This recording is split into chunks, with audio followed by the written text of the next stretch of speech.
Hello class 10। आज हम लोग स्टार्ट करेंगे साइंस में केमिस्ट्री का सेकंड चैप्टर। उसका नाम है एसिड बेस एंड सॉल्ट्स। उम्मीद करते हैं ये वीडियो देखने से पहले आप लोग थोड़ा चैप्टर 1 बहुत अच्छे से पढ़ लेंगे, उसके बाद ये देखेंगे तो ज़्यादा अच्छा है। ऐसे अगर नहीं भी देखें तो ऐसा नहीं कि समझ में नहीं आएगा, बिल्कुल समझ में आएगा। ठीक है, चैप्टर का नाम है एसिड बेसिस एंड सॉल्ट। ठीक है, आप बचपन में भी कभी ना कभी साइंस में सुने होंगे कि एसिड क्या होता है, तो कुछ कुछ खट्टा सामान होता है जो सावर टेस्ट का होता है, उसको हम लोग एसिड बोलते हैं। जो कड़वा सामान होता है जिसको सोपी टू टच होता है, टच करने पे स्लिपरी होता है, वैसे चीज़ों को हम बेस बोलते हैं। और सॉल्ट का मतलब आपको ऐसा लगता होगा कि नमक जैसा कुछ। ठीक है, हम लोग इस वीडियो में देखेंगे ये चैप्टर बिल्कुल इन सब चीज़ से अलग है ना। आप जितना सोच रहे हैं वैसा नहीं है बिल्कुल भी। ये बहुत डिटेल में गया हुआ है कि एसिड का सही मतलब क्या होता है, बेस का क्या मतलब होता है और सॉल्ट का क्या मतलब होता है। ठीक है, स्टार्ट करते हैं। सबसे पहले हम लोग एसिड से। तो एसिड का जो बचपन में डेफिनेशन था 6-7 में कि ऐसा कोई खट्टा सामान, दो are sour in taste are called acid, ये डेफिनेशन आपके क्लास 10 में नहीं चलेगा। ठीक है, ये गलत कर दिया जाएगा। वो उसका एक बस प्रॉपर्टी है, वो डेफिनेशन नहीं है। डेफिनेशन क्या है कि हर वो चीज़ जिसमें H+ आयन हो या H3O+ आयन हो, जब हम लोग वाटर से मिक्स करें तो उस चीज़ को बोलेंगे क्या, एसिड। मतलब acid are the chemical substance which gives free H+ ions when mixed with water. जब भी हम लोग वाटर में मिक्स करेंगे किसी एसिड को, तो वो एसिड है कि नहीं है पता तब चलेगा कि वो पानी में H+ दिया कि नहीं दिया। अब इमेजिन कीजिए कि कोई एक चीज़ है जिसमें हाइड्रोजन है, जैसे कि CH4। अगर इसको हम लोग पानी में मिक्स कर दें तो ये हाइड्रोजन H+ नहीं देने वाला। जब नहीं देगा तो ये एसिड नहीं हुआ। ठीक है, लेकिन वहीं पे ले लेते हैं H2SO4। जैसे ही इसको हम पानी में मिक्स करेंगे तो ये दे देगा H+। ठीक है, यहाँ पे H+ और H3O+ दोनों लिखा हुआ, तो बच्चा कंफ्यूज होता है कि सर H+ बोले कि ये बोले। बात एक ही है, क्योंकि H+ बोलिए या H3O+, चीज़ एक ही है। एक ही कैसे है, पानी में ऑलरेडी H2O होता है, H2O में जाके H+ जाके रिएक्ट कर जाता है, इसीलिए इसका नाम हो जाता है H3O+। क्लियर?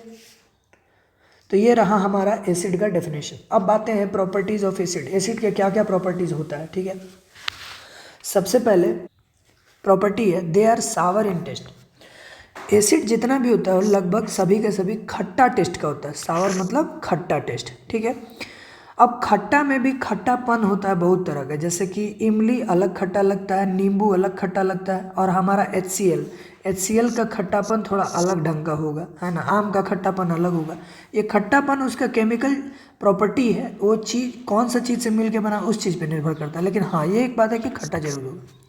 अगला है they are corrosive in nature. Corrosive nature का मतलब होता है कि वो किसी भी चीज़ को बर्बाद करने का क्षमता रखता है ना।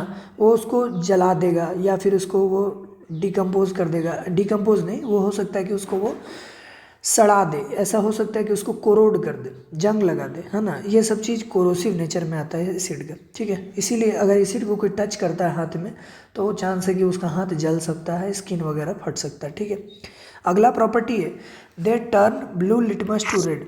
आप लोग सुने होंगे पहले भी लिटमस पेपर के बारे में। लिटमस पेपर क्या है वो हम लोग आने वाले आगे हम लोग देखेंगे वीडियो में कि इंडिकेटर है एक तरह का। ये क्या होता है, जो ये एसिड है कि बेस है, कोई भी चीज़ को पहचानने में मदद करता है ना। तो ये दो कलर में आता है। जब ब्लू वाले कलर को जैसे ही हम लोग बदलेंगे या फिर डालेंगे ब्लू वाले कलर को एसिड में, तो ये हो जाएगा रेड कलर का।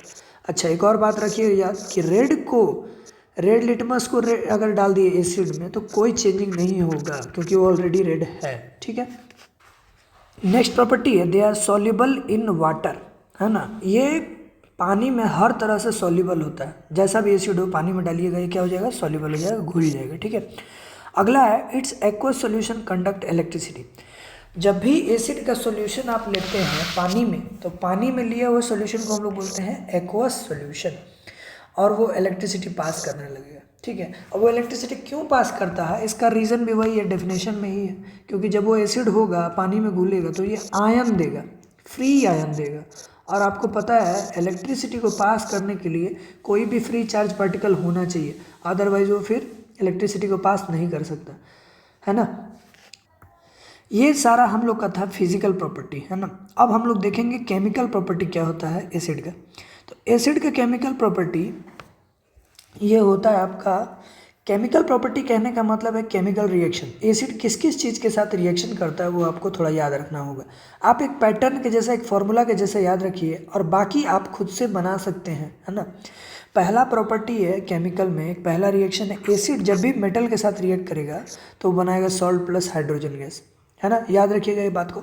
इसका एक एग्जांपल है, एसिड आप कोई भी ले सकते हैं H2SO4, मेटल आप ले लीजिए Zn जिंक।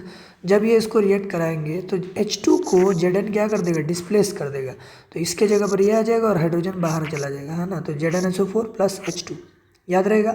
अब आप चाहें तो H2SO4 की जगह कोई दूसरा एसिड ले लीजिए, HCl ले लीजिए, HNO3 ले लीजिए, नाइट्रिक एसिड, कोई भी एसिड आप बदल सकते हैं। उसी तरह मेटल भी आप बदल सकते हैं। यहाँ हो सकता है सोडियम, मैग्नीशियम, कैल्शियम, सब अपने अपने हिसाब से फॉर्मूला बदल बदल के आंसर देगा, लेकिन बार बार प्रोडक्ट एक चीज़ से मिलेगा, वो है H2। H2 एक गैस होता है, जब वो बाहर उड़ेगा, आपको पता है ये कैसे पता चलता है, पॉपिंग साउंड के द्वारा, है ना।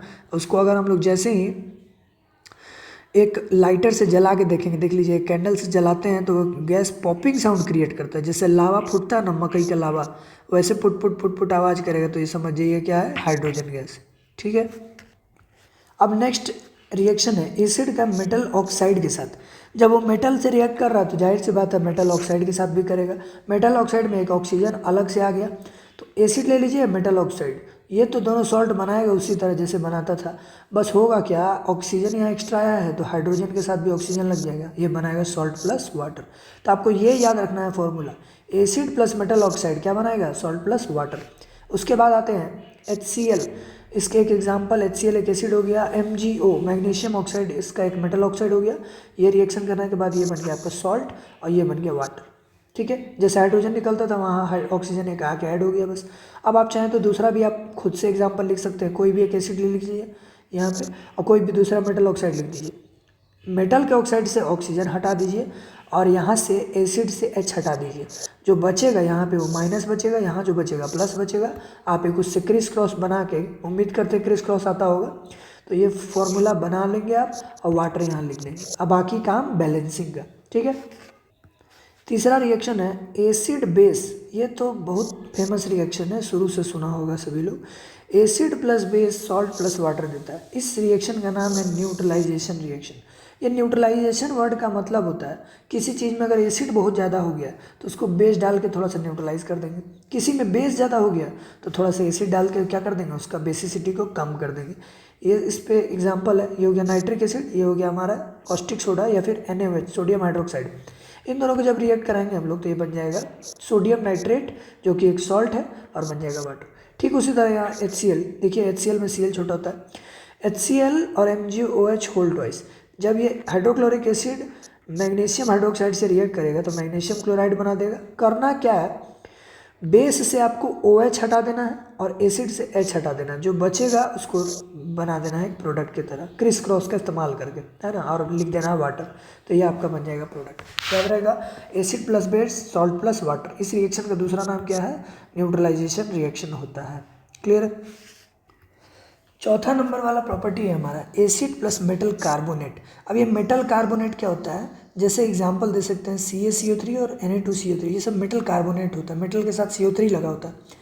तो एसिड और मेटल कार्बोनेट जब रिएक्ट करेगा तो आपका सॉल्ट तो बनाएगा ही, साथ ही साथ वाटर तो पहले से बनाते आ रहा था मेटल ऑक्साइड से ही, अब आपको एक CO2 बनाएगा एक्स्ट्रा से इसलिए क्योंकि यहाँ पे CO3 एक्स्ट्रा आया था, तो एक ऑक्सीजन चला जाएगा वाटर बनाने के लिए, यहाँ पे 2 ऑक्सीजन बच जाएगा, तो CO2 बाहर निकल जाएगा, हाइड्रोजन यहाँ से ऑक्सीजन यहाँ से, बन जाएगा आपका वाटर और यहाँ पे सॉल्ट। क्लियर है। ऐसा आप और भी एग्जांपल उठा उठा के लिख सकते हैं खुद से बना बना के, बस फॉर्मूला यहाँ सही आना चाहिए, उसके लिए आपको क्रिस क्रॉस आना चाहिए बढ़िया से, ठीक है। क्रिस क्रॉस अगर नहीं आता है तो आप हमारा क्रिस क्रॉस का दूसरा वीडियो देखिए या इंतजार कीजिए अगर नहीं बना तो, ठीक है। अच्छा, इसमें एक और चीज़ है कि CO2 जब निकलता है तो ये अपवर्ड एरो दिया हुआ है इसलिए क्योंकि ये गैस है, गैस हमेशा बाहर निकलता है। इसको भी चेक करने का एक तरीका होता है, केमिकल मेथड होता है कि CO2 गैस को आप जब भी लाइम वाटर से पास कराएंगे तो ये मिल्की बन जाता है। ये सब आप जानते होंगे, देखे होंगे, पढ़े होंगे, है ना, मिल्की बन जाता है, ठीक है। अब हम लोग बढ़ते हैं आगे। ये हो गया हमारा केमिकल प्रॉपर्टीज़ ऑफ एसिड। ऐसा नहीं है कि 4 ही रिएक्शन करता है एसिड, लेकिन आपको सिलेबस के हिसाब से 4 ही पढ़ना है, वो भी आप और देखेंगे इतना तो और बन सकता है, ऐसा नहीं है, लेकिन जनरल यही चार होता है, यही आपको सीखना चाहिए। ठीक है। अच्छा, एसिड बता ही रहे हैं तो ये जो दो जरा पिक्चर है उसके बारे में हम डिस्कस कर देना चाहते हैं। ये पिक्चर और ये पिक्चर का मीनिंग क्या है। ये पिक्चर एक बीकर लिया हुआ है, बीकर एक ग्लास जैसा होता है, ठीक है, सिलेंड्रिकल। इस ग्लास में हम लोगों ने डाइल्यूट HCl डाला हुआ है। HCl एक एसिड होता है और यहाँ पे रबर कॉर्क लगा के यहाँ से एक नेल है, कांटी डाला हुआ है और इस कांटी से वायरिंग होते हुए बैटरी लगा के बल्ब यहाँ देख रहे हैं कि आप जल रहा है। तो बल्ब जल रहा है, आप ज़रा ये देखिए कि सर्किट कहाँ से कंप्लीट हुआ है। ये रबर की वजह से तो कंप्लीट नहीं हो सकता क्योंकि रबर एक नॉन मेटल है और इलेक्ट्रिसिटी पास नहीं करेगा। लेकिन हमारा ये दोनों कांटी आपस में टच नहीं है, फिर भी करंट क्यों पास कर रहा है, ये एसिड की वजह से। ये एसिड दोनों से कनेक्टेड है तो एसिड हमारा सर्किट को कंप्लीट कर रहा है। तो इस एक्सपेरिमेंट से, इस चीज़ से ये साबित होता है कि इलेक्ट्रिसिटी पास कर सकता है आपके एसिड से, मतलब acid is a good conductor of electricity. अच्छा, अब आते हैं हम लोग ये सेकंड वाले पिक्चर पे कि ये क्या दर्शा रहा है। तो ये बेसिकली मेटल और एसिड वाले रिएक्शन, जो फर्स्ट रिएक्शन है उसी को दर्शा रहा है। ये हाइड्रोजन गैस बबल बनेगा, कैसे बनेगा वो थोड़ा देखिए। जिंक ग्रेनुअल्स, ये जिंक ग्रेनुअल्स का मतलब है कि जिंक का टुकड़ा लेके हमको डाल देना है कि इसमें एक एसिड में डाल देना है, ठीक है। अब इस एसिड में, एसिड है आपका डाइल्यूट सल्फ्यूरिक एसिड, जो रिएक्शन है उसी चीज़ का एक्सपेरिमेंट है। ये एसिड में हमने डाल दिया जिंक का कुछ टुकड़ा। अब ये कुछ टुकड़ा इसको डिस्प्लेस करते हुए हाइड्रोजन बाहर निकालेगा, ये रिएक्शन होगा।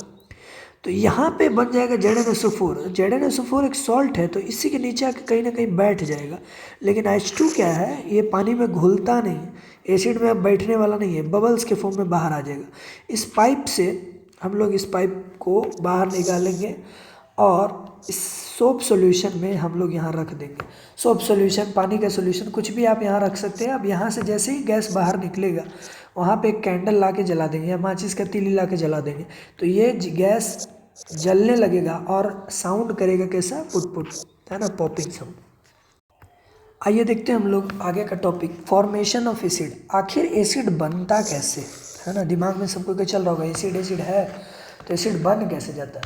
तो कुछ चीज़ तो प्रोसेस हमारा नेचुरली हो जाता है कि जैसे बहुत सारे चीज़ों में एसिड पाया जाता है ना, इसीलिए वो होता है सर।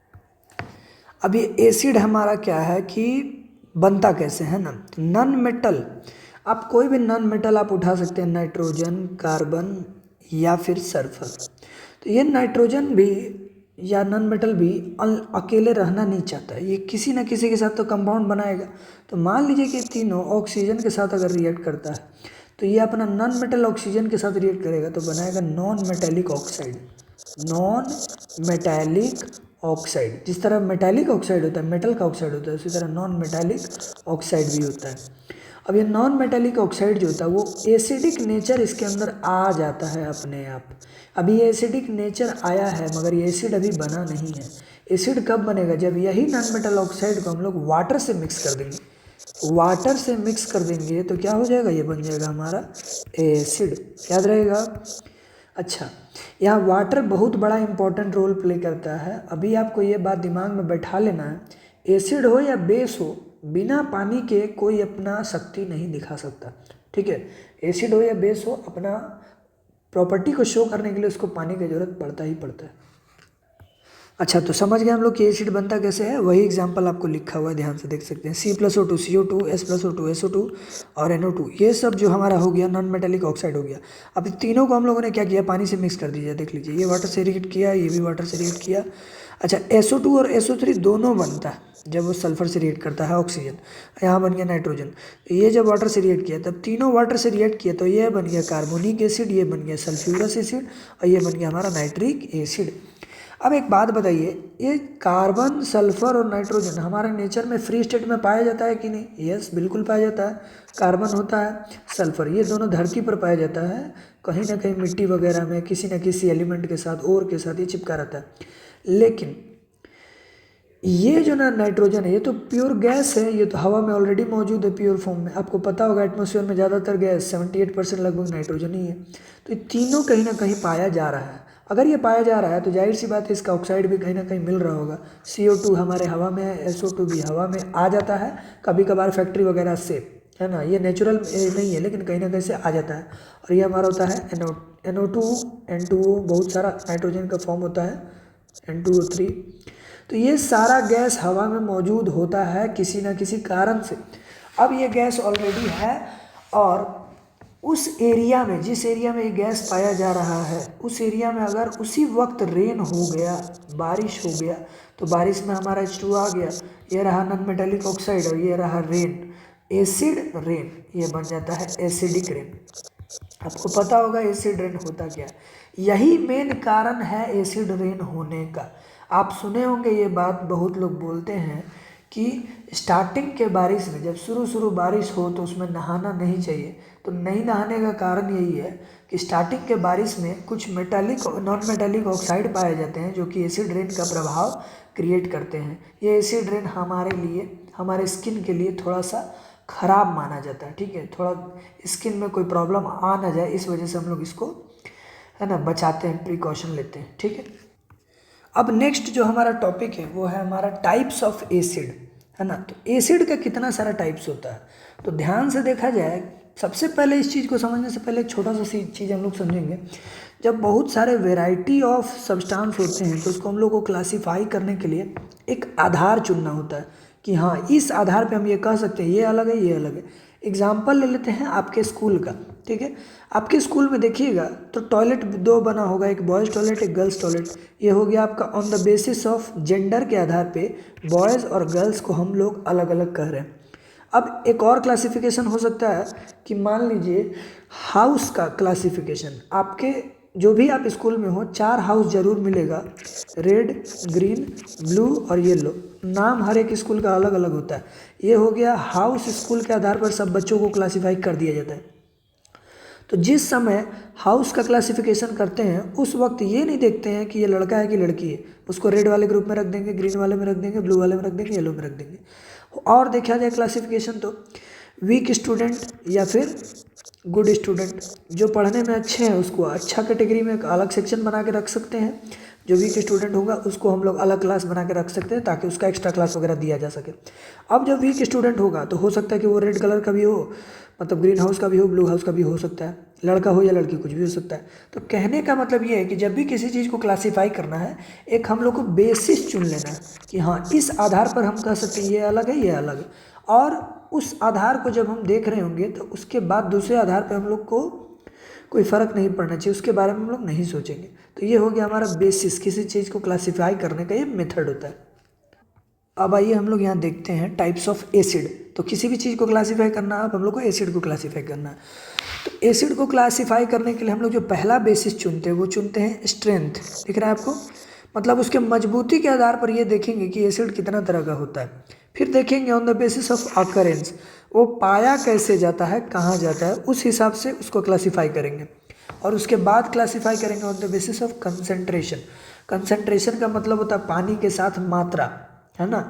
तो स्ट्रेंथ पे आते हैं हम लोग कि मजबूती के हिसाब से 2 तरह का एसिड होगा। जो कमज़ोर होगा, है ना, उसको बोलेंगे वीक एसिड, दूसरा को बोलेंगे स्ट्रॉन्ग एसिड, ठीक है। तो वीक एसिड का डेफिनेशन है वह सारा acid, all those acid which does not dissociate completely in water. ऐसा एसिड जो पूरी तरह से पानी में नहीं टूटता है। मान लीजिए कि 100 H+ आयन है उसके पास, मगर वो पानी में घुलने के बाद मात्र 20 ही H+ दिया और बाकी नहीं टूट पाया किसी कारण से, तो वैसा एसिड को हम नाम देंगे क्या, वीक एसिड। अब ये वीक है तो कितना वीक है और कितना नहीं है ये डिसाइड करेगा कि वो कितना आपको हाइड्रोजन तोड़ के दे रहा है, ठीक है। एक और एसिड है जो 100 रखा है मगर वो तोड़ रहा है 30 H+, ठीक है। तो दोनों हालांकि वीक है, लेकिन इन दोनों में सबसे ज़्यादा वीक होगा वो 20 वाला होगा। सिंपल सा लॉजिक है कि जो जितना H+ आयन देगा पानी में वो उतना स्ट्रॉन्ग माना जाएगा, ठीक है। तो वीक एसिड हो गया जो पानी में कम डिसोसिएट होता है।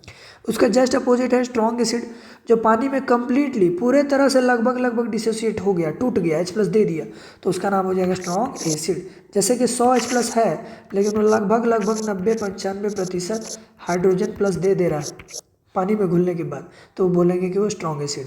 ये सब एग्जांपल है HCl, HNO3 और H2SO4, ये सब एग्जांपल है स्ट्रॉन्ग एसिड का। और वीक एसिड के अंदर में आता है जितना भी हमारा ऑर्गेनिक एसिड होता है ना, ऑर्गेनिक मतलब खाने पीने वाला एसिड, वो सारा का सारा वीक एसिड ही माना जाता है। और एक एसिड है हमारा एसिटिक एसिड, है ना। वीक एसिड ही है, ये ऑर्गेनिक होता है क्योंकि ये पाया जाता है हमारा विनेगर में। तो जितना भी खाने पीने का सामान है उसमें क्या होता है, कमज़ोर एसिड होता है। याद रहेगा ये टॉपिक। अगला जो बेसिस है क्लासिफिकेशन का वो है अकरेंस। अकरेंस मतलब वो कहाँ पाया जा रहा है। आप ध्यान से देखिएगा तो अकरेंस के आधार पे भी दो एसिड है हमारा, ऑर्गेनिक एसिड और है मिनरल एसिड। ऑर्गेनिक वर्ड बना है ऑर्गेनिज्म से, है ना, ऑर्गन से। तो ऑर्गेनिज्म में मतलब प्लांट या एनिमल से डायरेक्ट मिलने वाले एसिड को हम लोग बोलते हैं क्या, organic acid.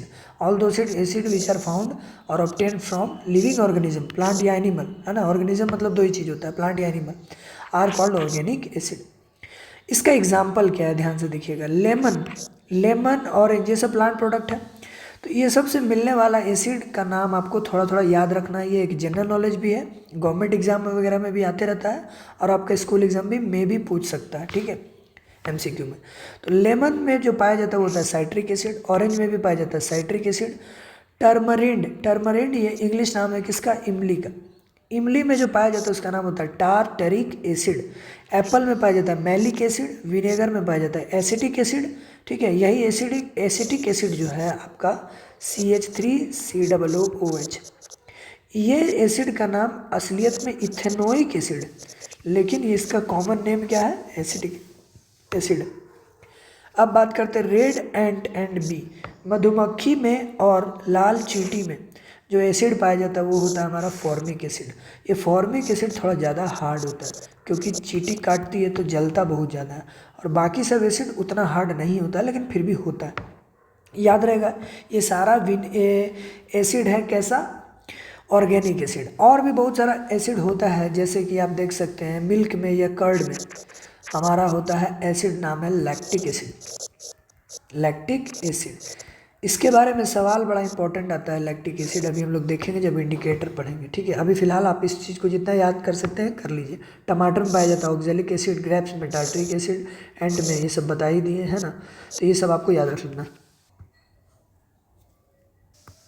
Last basis of classification है कंसंट्रेशन के आधार पे। अब ये कंसंट्रेशन के आधार पर देखा जाए तो पानी आप कितना मिला रहे हैं उस आधार पे ये डिफाइन किया गया है ना। अगर आप पानी कम मिलाते हैं पानी कम मिलाते हैं तो हो जाएगा कंसंट्रेटेड एसिड, ठीक है। और पानी अगर ज़्यादा मिला देते तो हो जाता है डाइल्यूट एसिड। याद रहेगा आपको। The solution in which acid is less and water is more, पानी ज़्यादा एसिड कम तो नाम होगा डाइल्यूट, ठीक है। और कंसनट्रेटेड का मतलब एसिड ज़्यादा पानी कम, इसका मतलब हो गया कंसनट्रेटेड एसिड। एक आप एग्जांपल याद रखिएगा इस चीज़ के लिए। अगर आप कहीं दूध लेने जाते हैं, है ना, तो अगर आप टाइम से पहुँचे तो आपको मिलेगा कंसनट्रेटेड दूध, और अगर आप लेट कर गए तो आप समझिए कि जो मिल्क मैन है वो पानी उसमें ऐड कर चुका है और ये आपको मिलेगा क्या, डाइल्यूट मिल्क, क्योंकि उसमें पानी डाल चुका होगा बहुत ज़्यादा, ठीक है। अब हम लोग देखेंगे एसिड के आधार पे कुछ क्वेश्चन आंसर, है ना। पहले एक पॉइंट देख लीजिएगा, एसिड हो या बेस हो will show their property only in presence of water. ये बात अभी हम आपको समझा चुके हैं कि एसिड हो या बेस हो अपना प्रॉपर्टी वो सिर्फ पानी में ही शो करेगा।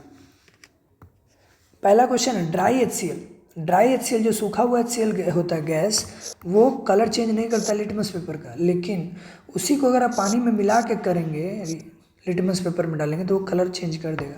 तो इसका आंसर ये है कि पानी में मिलने के बाद वो एसिड जैसा बिहेव करने लगता है, जबकि सूखा में एसिड जैसा बिहेव नहीं करता है, ठीक है।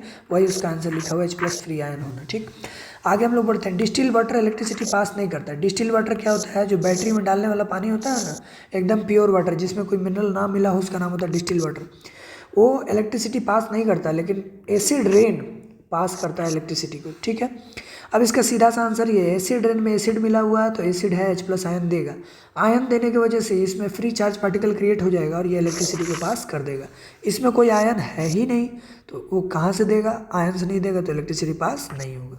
अगला सवाल है, अब हम लोग को एसिड को डाइल्यूट करते वक्त, एसिड को डाइल्यूट करते वक्त ऐसा क्यों बोला जाता है कि एसिड में पानी को आप मिलाएं लेकिन पानी में एसिड को ना मिलाएं। यहाँ पे दिया हुआ देखिए ध्यान से, ये वाटर टू एसिड, मतलब एसिड में अगर वो पानी को मिलाया जा रहा है तो ये बोला जा रहा है ना, ये नहीं करना है, लेकिन एसिड में आप पानी मिला सकते हैं, ठीक है। सॉरी, पानी में आप एसिड मिला सकते हैं, एसिड के अंदर पानी नहीं डालना है। अब इसका क्या लॉजिक हुआ थोड़ा समझ लीजिएगा पहले बात, ठीक है। इसके पीछे रीज़न ये है कि जब भी आप एसिड और वाटर को साथ में लाएंगे टच में, तो उससे होगा ये कि एक एक्सोथर्मिक रिएक्शन होगा। अब एक्सोथर्मिक क्या होता है, बहुत सारा हीट निकलने लगता है, ठीक है। अब हीट निकलेगा तो जाहिर सी बात है, हीट एनर्जी निकल किस में रहेगा, एसिड में, क्योंकि वाटर में कोई खास एनर्जी नहीं होता है, एसिड में एनर्जी होता है, ठीक है। तो जब आप एसिड ज़्यादा रख देंगे और पानी डालेंगे एक दो बूंद, तो एनर्जी देने वाला हो जाएगा हजारों पार्टिकल, लाखों पार्टिकल, लेकिन उसको संभाल के रखने वाला पार्टिकल जो पानी होगा वो बहुत कम होगा। अब बताइए, 1000 पार्टिकल मिल के एक दो पार्टिकल वाटर को एनर्जी देगा, तो वो वाटर संभाल ही नहीं पाएगा। संभाल नहीं पाएगा तो सारा भेज देगा इन्वायरमेंट में या ग्लास में, तो ग्लास फूट जाएगा, ब्लास्ट करने का चांस होता है, ठीक है। इसीलिए हम लोग क्या करते हैं, पानी में एसिड को डालते हैं, वो भी थोड़ा थोड़ा करके। अब उल्टा होगा, आपका एक दो बूंद जा रहा है पानी के अंदर, अब वो जाएगा तो एनर्जी देने वाला पार्टिकल है 1 2 4 5 छोटा मोटा, लेकिन लेने के लिए वाटर पूरा पार्टिकल लेके बैठा है, ये कितना भी एनर्जी देगा आपस में सब मिलके बांट लेगा तो किसी को कोई खास फर्क नहीं पड़ेगा, इसलिए ये मेथड ज़्यादा ठीक है। अगला क्वेश्चन है, explain why acid and sour substances are not kept in aluminium और कॉपर वेसल। अल्मोनियम और कॉपर के बर्तनों में हम लोग को खट्टा सामान क्यों नहीं रखना चाहिए। तो आपको पता है अल्मोनियम और कॉपर का बर्तन एक मेटल है, और अभी हम लोग मेटल का प्रॉपर्टी में देखे थे, मेटल एसिड रिएक्ट कर जाता है। अब बात यह है कि रिएक्ट करने के बाद वो क्या बनाएगा, सॉल्ट बनाएगा, किस तरह का सॉल्ट होगा, हो सकता है वो जहरीला हो, पॉइजनस हो, हम खा लें, हम लोग को फूड पॉइजनिंग हो जाए, बीमार पड़ जाए। तो ये सब चीज़ से बचने के लिए हम लोग क्या करते हैं, अल्मोनियम और कॉपर के बर्तन में नहीं रखते हैं। कहाँ रखना चाहिए, शीशा के जार में रखना चाहिए, ठीक है, वो सेफ होता है। अगला सवाल है कि क्या हर वो कंपाउंड जिसमें हाइड्रोजन होता है वो एसिड है। Do all hydrogen containing compounds are acid, give reason for your answer. तो इसका आंसर आप लिखेंगे नो। सारा ऐसा कंपाउंड जिसके अंदर हाइड्रोजन हो वो एक एसिड होगा, इस बात का कोई गारंटी नहीं है, जरूरी नहीं है, ठीक है। सिंपल सा एक बात याद रखिए कि हर वो आदमी जिसके पास पैसा होता है वो दानी नहीं होता है, पर दानी उसी को आप कहेंगे जो पैसा को दूसरे को दान दे सकता है, ठीक है। अमीर होना और दानी होना दोनों में फ़र्क है। तो उसी तरह ये बात है। एग्जाम्पल ले लेते हैं, शुरू में ही दिए थे CH4 और H2SO4। इसमें आप देख सकते हैं कि इसमें भी हाइड्रोजन है, इसमें भी हाइड्रोजन है, लेकिन जब आप दोनों को वाटर में घुलाएंगे तो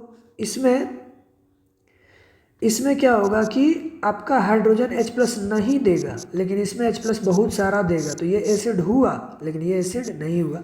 आप देख लीजिए, हाइड्रोजन के नज़रिए से बहुत पैसा वाला है, लेकिन ये हाइड्रोजन देना नहीं चाहता, लेकिन हाइड्रोजन इसमें दो ही है, ये देना चाहता है, तो ये एसिड हुआ, ये एसिड नहीं होगा, ठीक है।